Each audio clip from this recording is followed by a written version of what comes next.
রাসূল সাল্লাল্লাহু আলাইহি সাল্লাম বুঝতে পেরেছিলেন কোন দিন লাইলাতুল কদর। এমন সময় আল্লাহর হাবিব সাল্লাল্লাহু আলাইহি সাল্লাম আমাদেরকে এটা বলবেন এর জন্য বের হয়েছিলেন। বের হওয়ার পরে রাসূল দেখলেন তার চোখের সামনে দুইজন ব্যক্তি ঝগড়া করতেছে।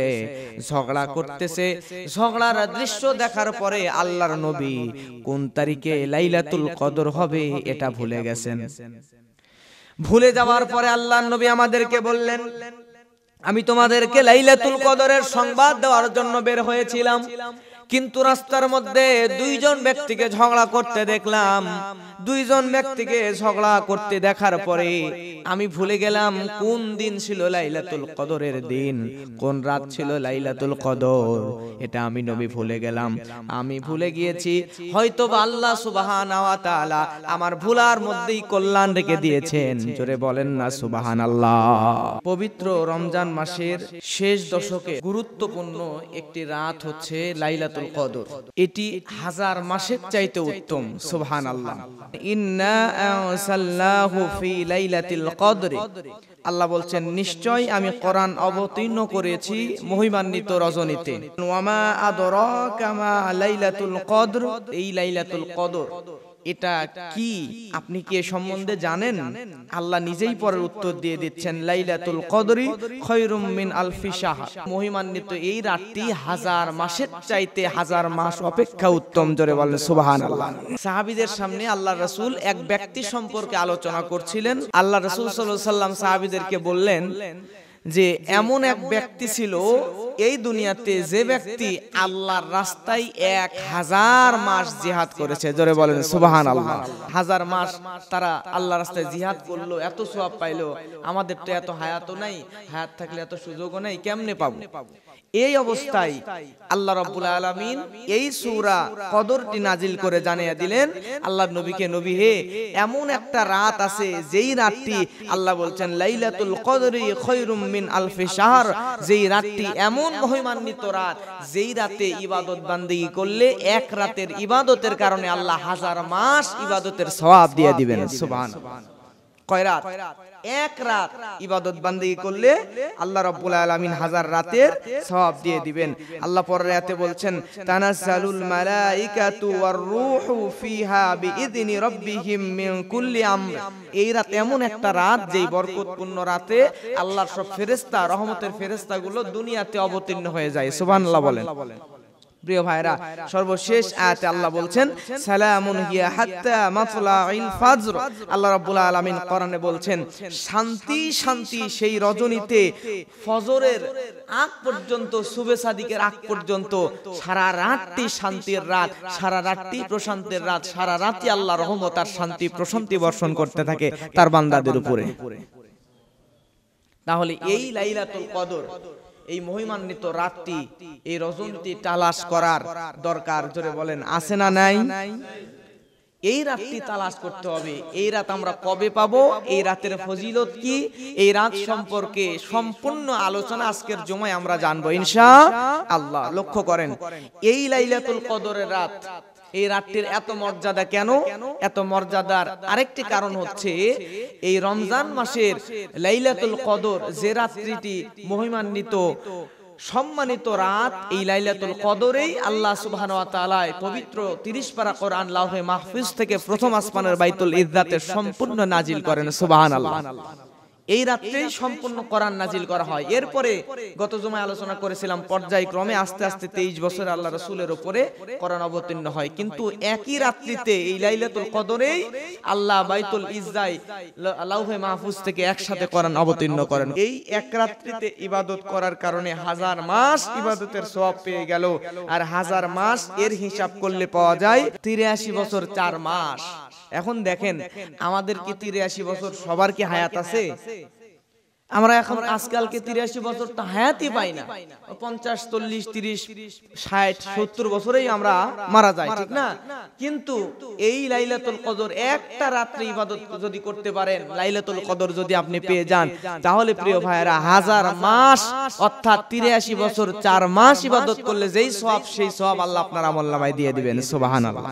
লাইলাতুল কদরের ফজিলত, বুখারীর হাদিস, عن أبي هريرة قال قال رسول الله صلى الله عليه وسلم من يقم ليلة القدر إيمانا واحتسابا غفر له ما تقدم من ذنبه আল্লাহর নবী হাদিসের মধ্যে বলছেন যে ব্যক্তি ঈমানের সঙ্গে নেকির আশায় কদরের রাতে ইবাদতের মধ্যে জাগ্রত হয়ে থাকবে, আল্লাহর নবী বলছেন আল্লাহ রব্বুল আলামিন ওই বান্দার পূর্বের সমস্ত গুনাহগুলোকে maaf করে দিবেন।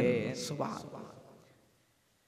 তাহলে প্রিয় ভাইয়েরা আমার, আপনি এক রাত্রে ইবাদত করলেন, ইবাদত করার কারণে এই লাইলাতুল কদর পেয়ে গেলে ৮৩ বছর ৪ মাস ইবাদত করলে যেই সওয়াব, সেই সওয়াব তো পাবেনই।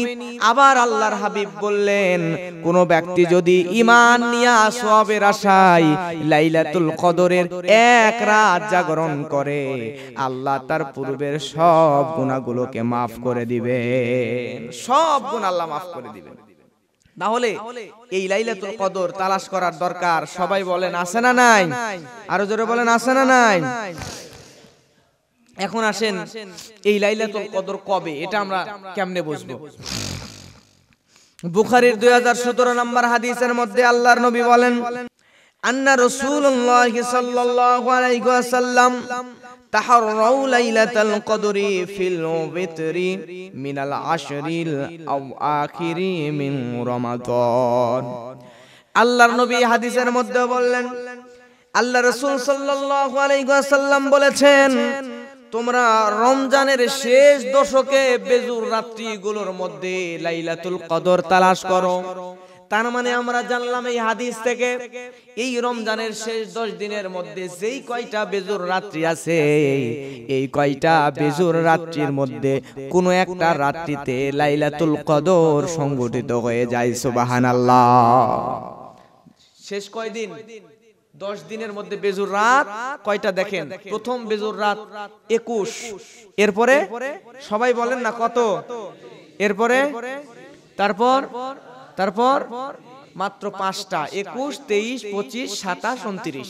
এই 5টা বেজুর রাত আপনি যদি ইবাদত বান্দেগী ঠিক মতো করতে পারেন, তাহলে অবশ্যই আপনি লাইলাতুল কদর পেয়ে যাবেন। সুবহানাল্লাহ। প্রিয় ভাইরা, বেশি দিন নয় তো, মাত্র 5টা দিন। এই 5টা রাত আপনি একটু ইবাদত বান্দেগী করবেন, ইবাদত বান্দেগীর মাধ্যমে কাটায় দিবেন। এই লাইলাতুল কদর যদি আপনি পেয়ে যান, তাহলে আপনার ৮৩ বছর ৪ মাস ইবাদত বান্দেগী করলে যে সব, সেই সব আবার ঈমান নিয়ে সওয়াবের আশায় আপনি যদি রাত্রি জাগরণ করেন, এই হাদিস অনুযায়ী আবার পূর্বের সব গুনাহ maaf। সুবহানাল্লাহ। আল্লাহ আমাদেরকে এই লাইলাতুল কদর তালাশ করার তৌফিক দান করুন। সকলে বলেন আমিন। প্রিয় ভাইয়েরা, আল্লাহর নবী বলেন আমাকে কদর দেখানো হলো, তার মানে লাইলাতুল কদর কবে কোন দিন হবে, ওই 5 দিনের মধ্যে যে কোনো একদিন কোন দিন এটা নির্দিষ্ট করে আল্লাহর নবীকে দেখানো হলো। আল্লাহর নবী বললেন এরপরে আমাকে দেখানোর পরে আমি এটা ভুলে গেলাম, কিন্তু ভুলে গেলে কি হবে? আল্লাহর নবী বললেন লাইলাতুল কদর যেদিন হবে তারপরের দিন আমি নবী স্বপ্নে দেখি আমি নামাজ আদায় করার পরে আমি নবীর কপালের মধ্যে কাদার পানি লেগে আছে। জোরে বলেন সুবহানাল্লাহ। কি লেগে আছে? কাদার পানি। তৎকালীন সময় তো এরকম ভিআইপি হাইফাই মসজিদ ছিল না। তার মানে মনে করেন যে মাটির মসজিদ বা পাথরের মসজিদ, উপরে আপনার হচ্ছে আছে খেজুর পাতার ডাল আছে। খেজুর পাতার ডাল যদি থাকে, এখন যদি বৃষ্টি পড়ে, তাহলে বৃষ্টি পড়লে মসজিদে মাটির নিচে, এই মাটির মধ্যে বৃষ্টি পড়লে কাদা হবে কিনা সামান্য, ওই জায়গায় সেজদা দিলে একটু মাটি বা কাদার মতো পানির মতো কপালে লাগবে কিনা? লাগবে। এটা রাসূল সাল্লাল্লাহু আলাইহি ওয়াসাল্লাম দেখছেন, দেখার পরে সাহাবীদের সামনে আলোচনা করছে, গল্প করছে। প্রিয় ভাইয়েরা আমার, গল্প করার পরে আব্দুল্লাহ ইবনে উনাইস রাদিয়াল্লাহু তাআলা আনহু তিনি বর্ণনা করছেন 23তম রাত্রে, কততম? সবাই বলেন কত? 23তম রাত্রিতে বৃষ্টি হলো। বৃষ্টি হওয়ার পরে রাসূল সাল্লাল্লাহু আলাইহি ওয়াসাল্লাম ফজর পড়ালেন রমজানের 23তম রাত্রিতে। বৃষ্টি হলো। এরপরে রাসূল সাল্লাল্লাহু আলাইহি ওয়াসাল্লাম ফজরের নামাজ পড়ালেন। পড়ানোর পরে আল্লাহর হাবিব যখন বাড়ির দিকে চলে যাবেন, আমি লক্ষ্য করে দেখলাম ওই রাত্রিতে ফজর পড়ানোর পরে আল্লাহর নবীর কপালের মধ্যে কাদো আর পানি লাগা আছে। জোরে বলেন সুবহানাল্লাহ। স্বপ্ন দেখছিল কি? স্বপ্নের সাথে মিলছে তো নাকি? তার মানে যেই 23 রমজানের 23তম রাত অতিবাহিত হয়ে গেছে, এই 23 এর রাতটাই ছিল কদরের রাত। জোরে বলেন সুবহানাল্লাহ। আমরা আবার করি কি শুধুমাত্র 27 তারিখে রাত জাগরণ করি, কিন্তু শুধু 27 তারিখ না, 21 হইতে পারে, 23 হইতে পারে, 25 হইতে পারে, 27 হইতে পারে, 29 হইতে পারে। শুধু 27 আপনি জাগছেন, এদিকে 21 হয়ে গেছে, লাভ হইলো আপনার?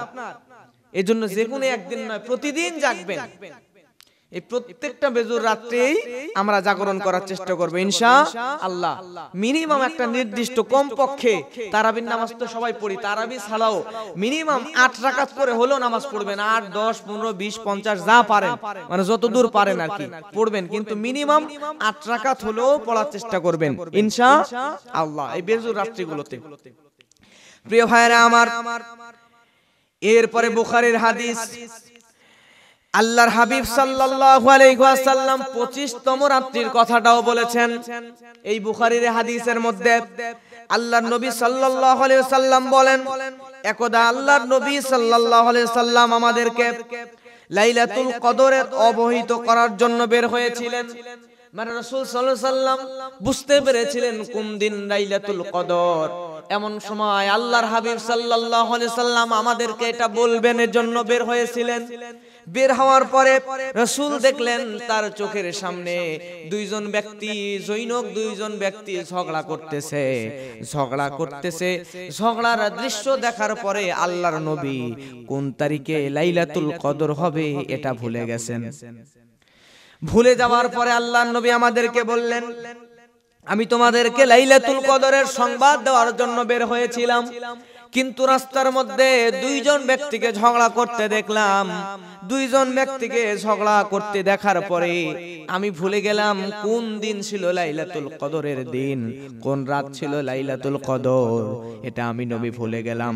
আমি ভুলে গিয়েছি, হয়তো আল্লাহ সুবহানাহু ওয়া তাআলা আমার ভুলার মধ্যেই কল্যাণ রেখে দিয়েছেন। জোরে বলেন না সুবহানাল্লাহ।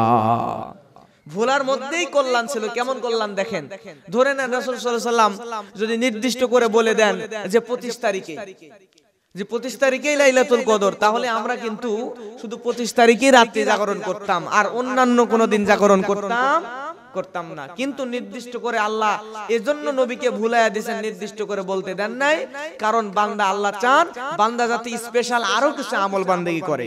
যাতে একদিন নির্দিষ্ট করে দিলে ওই দিন ইবাদত করত, কিন্তু একদিন নয় 5 দিন নির্দিষ্ট করে দিয়েছে, 5 দিনের মধ্যে যে কোনো একদিন। এখন যে 5 দিন আপনি রাত্রে জাগরণ করলে লাইলাতুল কদর তো পাইলেনই, আবার স্পেশাল এক্সট্রা যে আমল করলেন, এতে কি আপনার ক্ষতি হলো নাকি লাভ হলো? লাভ হইছে। আমার ভাইয়ের জন্য আমরা এই বেজুর 5 দিনই জাগরণ করব। প্রিয় ভাইয়েরা আমার, আল্লাহর নবী বললেন সম্ভবত তোমরা নবম, সপ্তম এবং পঞ্চম রাত তালাশ করো। ওই ঝগড়া দেখার পরে নবী বললেন সম্ভবত নবম, সপ্তম এবং পঞ্চম, তার মানে শেষ থেকে আসেন। নবম মানে 29-এর রাত, তারপরে সপ্তম মানে 27-এর রাত, পঞ্চম মানে 25-এর রাত। আমার প্রিয় ভাইয়েরা, এই লাইলাতুল কদর তালাশ করা লাগবে। শুধু তাই নয়, আল্লাহর হাবিব সাল্লাল্লাহু আলাইহি ওয়াসাল্লাম এই 27তম রাতের একটা গুরুত্ব, ফজিলত বর্ণনা করেছেন। সুবহানাল্লাহ বলেন। তাই বলে আবার যে 27তম রাতের গুরুত্ব ফজিলত বলবো আর আপনারা শুধু 27তম রাত্রেই জাগরণ করবেন, তাহলে আবার হবে না। শুধু 27 নয়, বরং সবগুলোই জাগবেন। 27কে একটু বেশি গুরুত্ব দিতে পারেন, কারণ আলাদা একটু হাদিসে 27তম রাত্রের একটু গুরুত্ব আছে। উবাই ইবনে কাব রাদিয়াল্লাহু তাআলা বর্ণনা করছেন। সাহাবীর নাম উবাই ইবনে কাব রাদিয়াল্লাহু তাআলা। এই সাহাবীর বর্ণনা, নবী সাল্লাল্লাহু আলাইহি ওয়াসাল্লাম এই রাত্রিতে অর্থাৎ 27তম রাত্রিতে আমাদেরকে জাগরণ করতে বললেন। কততম? 27তম। এই যে একটু আলাদা বর্ণনা, এই জন্য মানুষ একটু বেশি গুরুত্ব দেয়, আর অন্যগুলোকে গুরুত্ব দেয় না। আমরা 21, 25, 27, 29, 23 সবগুলোকে গুরুত্ব দিব ইনশাআল্লাহ। জোরে বলেন ইনশাআল্লাহ। প্রিয় ভাইরা, এই যে বর্ণনা করলেন উবাই ইবনে কাব বলছেন আল্লাহর নবী আমাদেরকে এই 27তম রাত্রি জাগরণ করতে বলেছেন। আরেকটা হাদিস আসছে হযরত আবু হুরায়রা রাদিয়াল্লাহু তাআলা আনহু, তিনি বর্ণনা করছেন যে আমরা কদরের রাত নিয়ে আলোচনা করতেছিলাম, কদরের রাত নিয়ে আলোচনা করতেছিলাম। এমন সময় আল্লাহর হাবিব সাল্লাল্লাহু আলাইহি ওয়াসাল্লাম আমাদেরকে বললেন, তোমরা কদরের রাত্রি জাগরণ করতে চাও, কদরের রাত্রি ওইটাই হবে কদরের রাত্রি যেই রাত্রিতে চাঁদ আকাশের চন্দ্রটার সাইজ হবে থালার একটা টুকরার নাই। সুবহানাল্লাহ। থালা মানে বুঝছেন তো, প্লেট, আমরা যেতে খানা খাই। একটা প্লেট যদি আপনি ভেঙে ফেলেন, মাঝখান দিয়ে টুকরা করে ফেলছেন, ভেঙে ফেলছেন, দুই ভাগ করছেন, করার পরে এই টুকরা প্লেটের অর্ধেক টুকরাটা দেখতে যেমন, আকাশের চাঁদ ওই প্লেটের টুকরার ন্যায় যেমন হবে, যেদিন হবে ওই দিনই হবে 27 রাত, ওই দিনই হবে লাইলাতুল কদর। জোরে বলেন সুবহানাল্লাহ। তার মানে প্লেট ভাঙলে দেখতে যেমন লাগে, চাঁদ আকাশের দেখতে ওই রকম যদি লাগে, ওই দিন আপনি ইবাদত বান্দেগি করলে ওই দিনটা কিসের রাত হবে? কদরের রাত হয়ে যাবে, মহিমান্বিত রজনী হয়ে যাবে, হাজার মাসের চাইতে উত্তম হয়ে যাবে ওই রাত। সুবহানাল্লাহ। প্রিয় ভাইরা, এই আকাশের চাঁদ আস্তে আস্তে কিন্তু পরিবর্তন হচ্ছে। প্রথম দিন যেরকম দেখছেন, আস্তে আস্তে কি হচ্ছে? পরিবর্তন হচ্ছে। এই পরিবর্তন হইতে হইতে হইতে বেশিরভাগ এই 27 রাত্রিতেই ওই আকাশের চাঁদটা প্লেটের টুকরার ন্যায় হয়। সুবহানাল্লাহ বলবেন না? তাই বলে 27 রাত হবেই বলছি না, বেশিরভাগ এরকম হয়। এর জন্য 27 রাত্রিটাকে আমরা গুরুত্ব বেশি দেই। শুধু 27টাই সবগুলো বেজুর রাত্রিকেই গুরুত্ব দেব, তবে 27 অবশ্যই আমরা জাগার চেষ্টা করব, ইবাদত বান্দেগি করব ইনশাআল্লাহ। প্রিয় ভাইরা আমার, আল্লাহর হাবিব সাল্লাল্লাহু আলাইহি ওয়াসাল্লামের অসংখ্য সাহাবীরা এই রাত্রে, এই 27 রাত্রিতে, এই 27 রাত্রিতে যে সবে কদর, লাইলাতুল কদর, অনেক সাহাবীরা এই স্বপ্নটা দেখেছেন। এক সাহাবী গল্প করে যে এই রাত্রিটা কদরের রাত, আরেক সাহাবী বলে এই রাত্রিটা কদরের রাত, আরেকজন বলে, অনেকজন একই স্বপ্ন দেখছেন। আল্লাহর হাবিব সাল্লাল্লাহু আলাইহি ওয়াসাল্লাম তিনিও বললেন, সাহাবীরা তোমরা শুধু একা নও, আমি নবীও দেখেছি এই রাত্রি হবে কদরের রাত। সুবহানাল্লাহ।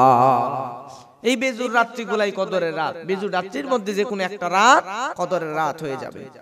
প্রিয় ভাইয়েরা আমার, এই জন্য আল্লাহর হাবিব সাল্লাল্লাহু আলাইহি ওয়াসাল্লাম বলেন, তোমরা যদি অপরগ হয়ে যাও, তার মানে তোমরা যদি বেশি বেশি ইবাদত বান্দেগি না করতে পারো, ইবাদত বান্দেগি বেশি বেশি না করতে পারলেও অবশ্যই এই শেষ দশকের যেই বেজুর রাত্রিগুলো থাকবে, শেষ দশকের বেজুর রাত্রিগুলোতে তোমরা বেশি বেশি রাত্রি জাগরণ করো, বেশি বেশি ইবাদত বান্দেগি করো।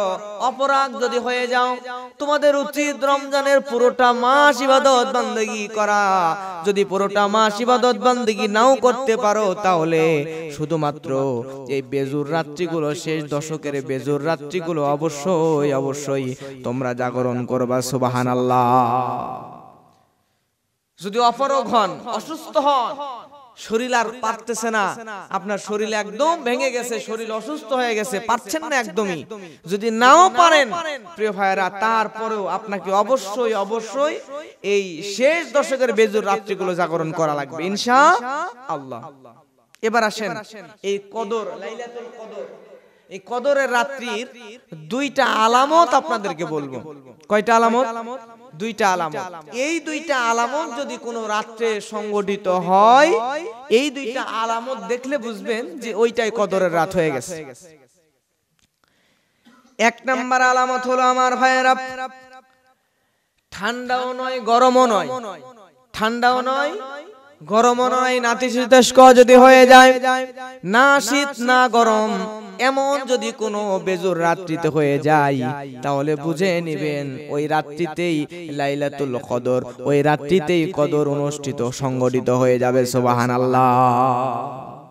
শীত নয় গরম নয়, ঠান্ডাও নয় গরমও নয়, এমন যদি কোনো বেজুর রাত্রিতে হয়ে যায়, তাহলে বুঝে নেবেন ওই রাত্রিতেই লাইলাতুল কদর, ওই রাত্রিতেই কদর অনুষ্ঠিত, সংগঠিত হয়ে যাবে। সুবহানাল্লাহ। এবার আসেন এই কদর, লাইলাতুল কদর, এই কদরের রাত্রির এখন দেখেন এমন একটা পর্যায়ে, এখন বর্তমানে এমন একটা সময় চলছে, না শীত না গরম, ঠিক না?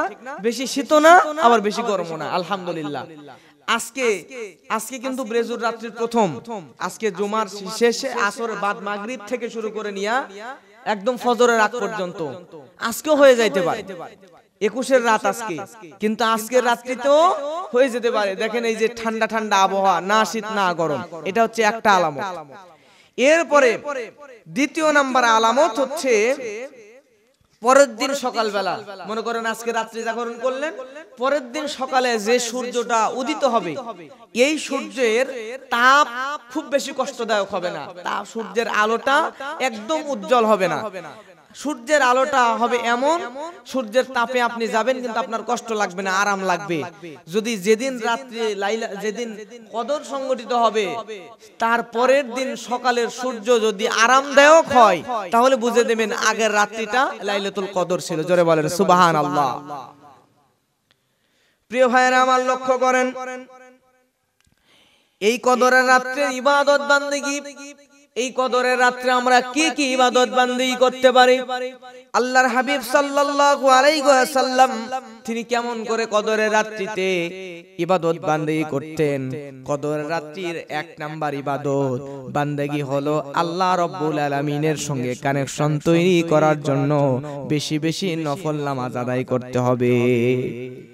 এই রাত্রিতে আপনি জাগরণ করবেন, জাগরণ করে এক নম্বরে নামাজ আদায় করবেন, নফল সালাত যতদূর পর্যন্ত পারেন আদায় করবেন। প্রিয় ভাইরা, নফল নামাজ পড়বেন, পাশাপাশি নামাজ পড়তে পড়তে একটুখানি বসবেন, বসার পরে পবিত্র কোরআন মাজিদ তেলাওয়াত করবেন, এরপরে আবার নামাজ আদায় করবেন, এরপরে আবার একটু বসবেন, তারপরে বসার পরে আপনি আঙ্গুলে যেমন করেই পারেন জিকির করবেন, সুবহানাল্লাহ, আলহামদুলিল্লাহ, আল্লাহু আকবার, লা ইলাহা ইল্লাল্লাহ, আস্তাগফিরুল্লাহ, এরকম করে তাসবিহ গুলো গণা শুরু করবেন।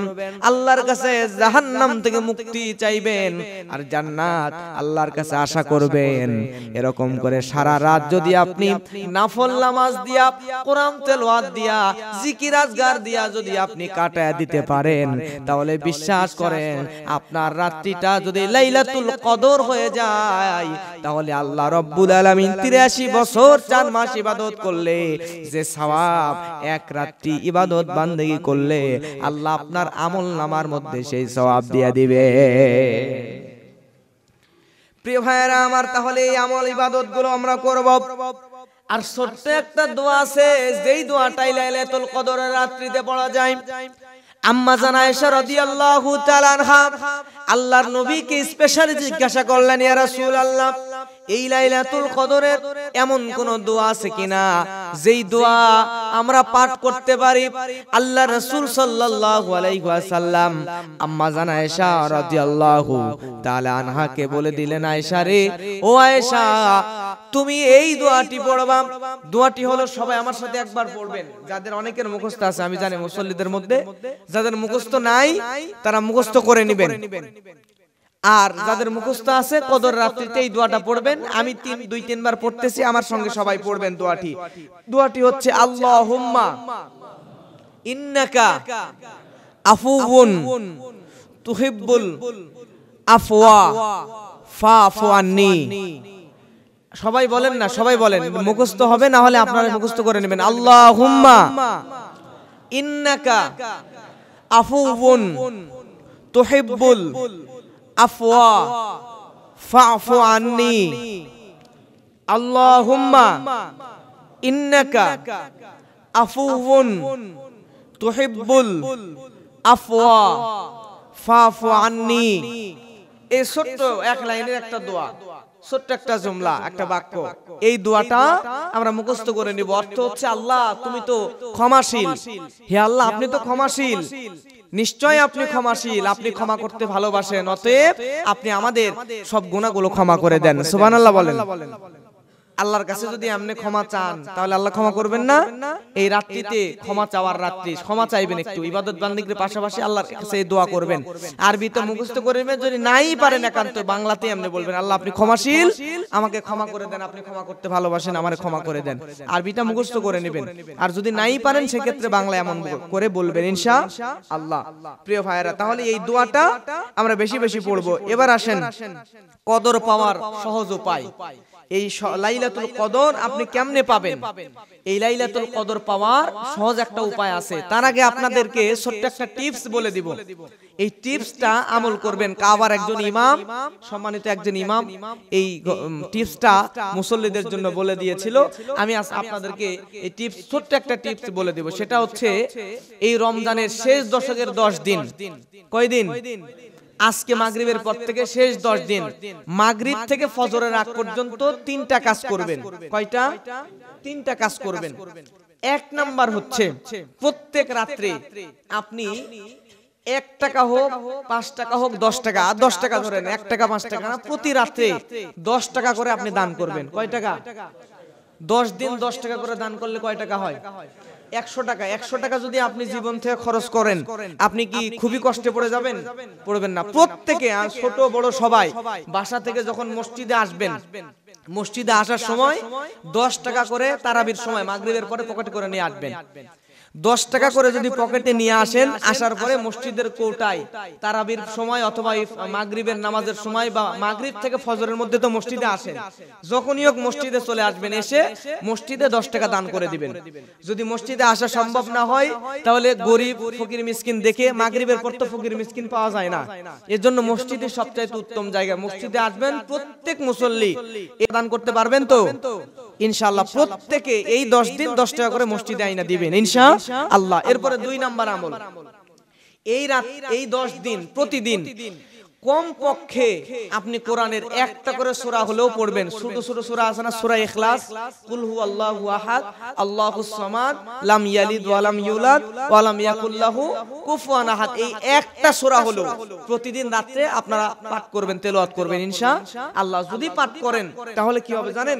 10 দিন যদি 10 বার পাঠ করেন, এই 10 দিনের মধ্যে একদিন লাইলাতুল কদর যদি হয়ে যায়, তাহলে 1000 মাস যদি আপনি এই সূরা ইখলাস তেলাওয়াত করেন, যে সওয়াব হবে এক রাত্রিতে, যে কোনো এক রাত্রিতে লাইলাতুল কদর হইলো আপনি পেয়ে গেলেন 10 দিনে তেলাওয়াত করার কারণে।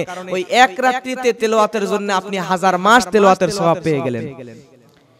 এরপর 3 নাম্বার টিপস, এই 10 দিনই এক্সট্রা কম পক্ষে 2 রাকাত নফল নামাজ পড়বেন। কয় রাকাত? তারাবির পরেই এক্সট্রা মাগরিব থেকে শুরু করে নিয়ে ফজর পর্যন্ত এই সময়ের মধ্যে যে কোনো সময় কম পক্ষে 2 রাকাত নফল নামাজ, বিশেষ করে একটু রাত্রে পড়ার চেষ্টা করবেন, ফজরের আজানের আগে সারি খায়া পড়ে নেওয়ার চেষ্টা করবেন, অথবা একটু রাত্রে কম পড়বেন বলে 2 রাকাতই না, বেশি পড়বেন সবাই, কিন্তু মিনিমাম এই 10 দিনে 2 রাকাত করে নফল নামাজ পড়বেন। আজকে থেকেই শুরু করবেন। কয় রাকাত? যা পড়েন তার চাইতে এক্সট্রা 2 রাকাত বেশি পড়বেন। পড়ে 10 দিনই পড়লেন, যে কোনো একদিন যদি লাইলাতুল কদর হয়ে যায়, তাহলে আপনি 1000 মাস 2 রাকাত নফল নামাজ পড়লে যেই সওয়াব পাইতেন, সেই সওয়াব আল্লাহ আপনার আমলনামায় দিয়ে দিবেন। এখন এই 3টা আমল আমরা করব। আর সবচাইতে রমজানের এই শেষ 10 দিনের গুরুত্বপূর্ণ আর একটা আমল আছে, আর একটা ইবাদত আছে। এই ইবাদত আমাদের প্রত্যেকের ছুটে যায়। শহরের মসজিদগুলোতে ভালো আলহামদুলিল্লাহ, তারা প্রত্যেকেই ইবাদত আমলটা করার চেষ্টা করে, কিন্তু আমরা গুরুত্ব দেই না। আমলটা কি? এটা হচ্ছে ইতিকাফ। এটা কি? ইতিকাফ। আল্লাহর হাবিব সাল্লাল্লাহু আলাইহি ওয়াসাল্লাম তিনি এই কদর পাওয়ার জন্য তিনি রমজানের শেষ দশক, তিনি যতদিন বেঁচে ছিলেন ততদিন তিনি এই শেষ দশক জাগ্রত মানে ইতিকাফ করেছেন। মানে মৃত্যু পর্যন্ত, রমজান যখন পাইছেন পাওয়ার পর থেকে ইন্তেকাল পর্যন্ত রাসূল সাল্লাল্লাহু আলাইহি ওয়াসাল্লাম ইতিকাফ করছে। কিন্তু এত গুরুত্বপূর্ণ একটা আমল, যেই আমল আমরা করি না। সহিহুল বুখারীর একটা হাদিস, হাদিসের মধ্যে আসছে আল্লাহ রাসূল সাল্লাল্লাহু আলাইহি ওয়াসাল্লাম বলছেন, যে হাদিসটা বর্ণনা করছেন আয়েশা রাদিয়াল্লাহু তাআলা আনহা থেকে।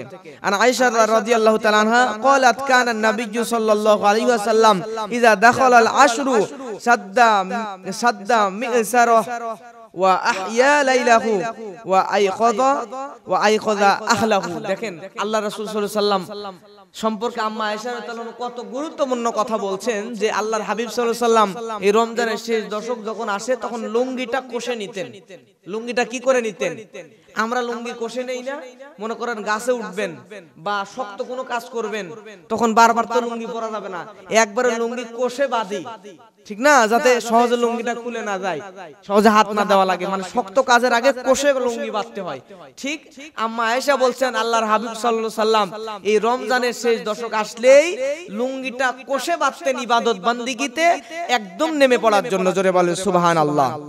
লুঙ্গি কষে নিতেন ইবাদত বান্দেগী করার জন্য, লুঙ্গি কষে নিয়ে রাত্রি জাগরণ করতেন, নিজেও জাগতেন এবং তিনি পরিবার পরিজন সবাইকে জাগায় দিতেন। সুবহানাল্লাহ। তার মানে এই রমজানের শেষ 10 দিন লুঙ্গি কষে ইবাদত করা লাগবে, নিজেও জাগবেন রাত্রে এবং পরিবারের আর লোকজনদেরকেও রাত্রি জাগরণ করাবেন ইনশাআল্লাহ। আর আমাদের সেই মসজিদের প্রত্যেক মসজিদে একজন দুইজন হলেও ইতিকাফ করা উচিত। এই আমলটা আমরা করি না। ইতিকাফ করা উচিত, খুবই গুরুত্বপূর্ণ, কারণ রাসূল সাল্লাল্লাহু আলাইহি ওয়াসাল্লাম রমজান পাওয়ার পর থেকে ইন্তেকাল পর্যন্ত কোনোদিন ইতিকাফ ছেড়ে দেয় নাই। তাহলে আমাদের ইতিকাফ করার দরকার আছে না নাই? আমাদেরকেও ইতিকাফ করা লাগবে। প্রিয় ভাইরা, ইতিকাফ অবশ্যই করবেন। আপনাদের যাদের সুযোগ আছে আপনারা এই 10 দিন আপনার আজকে থেকে শুরু করে নিয়ে এই 20 রমজান শেষ হচ্ছে, আজকে মাগরিবের আগেই মসজিদে ঢুকে যাবেন।